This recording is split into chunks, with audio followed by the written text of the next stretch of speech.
Please identify yourself and media outlet. Mark Passwaters with Rivals. Hey, what's up, Mark? It's been a couple of days now, but how do you, as not only a father but a coach, deal with a situation like you've had with Polo? It's tough. You know, anytime I've been through this a couple times in my career, especially when you get a guy like Polo that's loved by his teammates, and from a very strong family, a very tight family. You know, it's a little bit hard. When I was in the home, I had just got hired when we went in and started recruiting Polo, and I know how tight knit they are and what a great kid he was, and you know, it's a little bit of a struggle, to be honest with you. To the back here, Chip. Hang on just a second. We'll get the mic to you.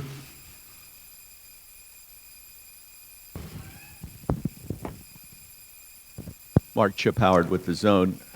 How does this year's challenge compare with what you faced a year ago? Exactly the same. I mean, we're going to, you know, we got a lot of unknowns on defense.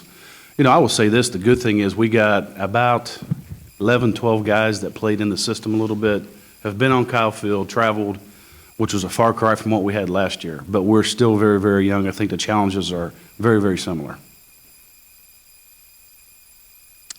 Down front here, Suzanne. Hey, Mark, Suzanne Halliburton with the Statesman. What do you think about the new penalties with the targeting? I knew that was going to come up. You know, I have mixed emotions about it. I was a little bit fine with the way it was last year. I'm a little worried this year with some of the ways that it's going to be handled. You know, I think I know this. If a kid is defenseless and he's not looking, and you go head to head, there should be a penalty. Something should happen drastically.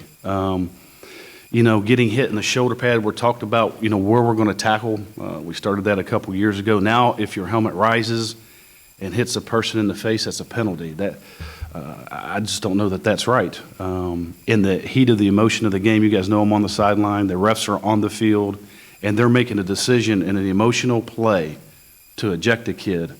I just don't think that's right. I'd be fine if it goes up to the booth. But for an emotional judgment right there on the field, I just think we need to keep looking at that. And speaking as a defensive coach. To the right, Gabe. Mark, Gabe Bach, Texag, Sports Radio 1150. How important is this particular group of freshmen to your front seven filling out depth and possibly even finding a starter? Well, there's no doubt. We went through this last year. I mean, we were sat here last year talking about the exact same thing.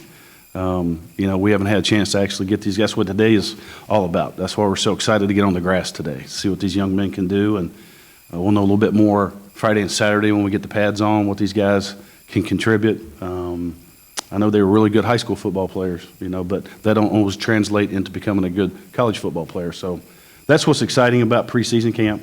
It makes our job, you know, fun. Not always easy, but fun. You know, every coach in America would like to walk out there with 10 returning starters, you know, but that's not always the case. Other questions for Coach Snyder? Over here to the left, Suzanne. Hey, Mark, I forgot to ask Kevin, but how are you injury-wise? Are any players going to be held out in August? Not that I know of. I think we're full scale as far as I know. Anything else for Coach Snyder? Back to the back here. Time for a couple more. Coach, for Luke Simons from KAGS HD, as far as all the stuff that's been going on this summer, how good will it be for the guys as a whole just to get back onto the football field and maybe have that sense of normalcy back a little bit? Well, I think, you know, thinking back to when I was a player, you always are ready to get rid of the strength coach and the plyometrics and the sprints and all those kind of things and get back to actually playing the game that you love. So I'm sure our guys will be excited. To the middle there, Chip. Mark, not knowing exactly what's going to happen with the two defensive backs, does that make it more urgent to bring some more depth in here in the next few weeks? Yeah, we've got a plan put together, you know, whether it's be injury, whatever it may be, we have to have a plan. And that's something that we did before we went on vacation. We've got a plan for a rotation. We know some young guys are going to have to play anyway. So that won't deter anything we're going to do from a rep standpoint. We're going to proceed as normal and as things come down the pike, the next guy's got to stand up, and that's always been our mantra. I mean, the next guy's got to play, whatever happens. Follow-up, Is Chip? there a position that you're most concerned about? Yeah, up front, at linebacker, a little bit of depth in the secondary. Besides that, not much. Kate? Hey, Coach. Kate, Dallas Morning News. Could you talk a little bit about your memories of Polo and what the team may do to honor him? Well, I mean, he always had a smile on his face. You know, Polo was a kid that liked to joke around quite a bit. You know,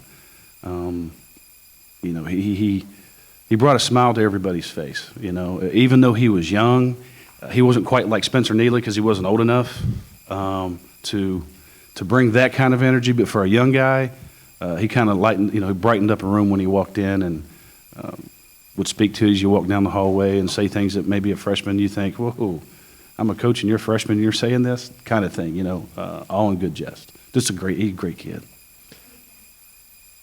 That'll be up to Coach Sullivan.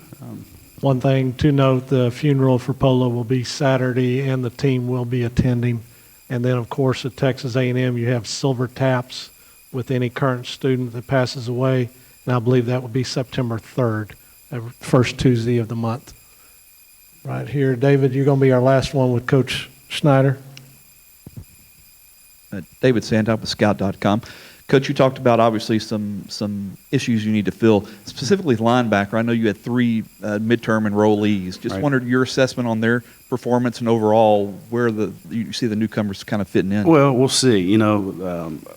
Anytime you get young people in here early, it helps. I think it's definitely going to help those 2 guys being here early. They got a little bit of a jump on the other freshmen because they were here for spring ball.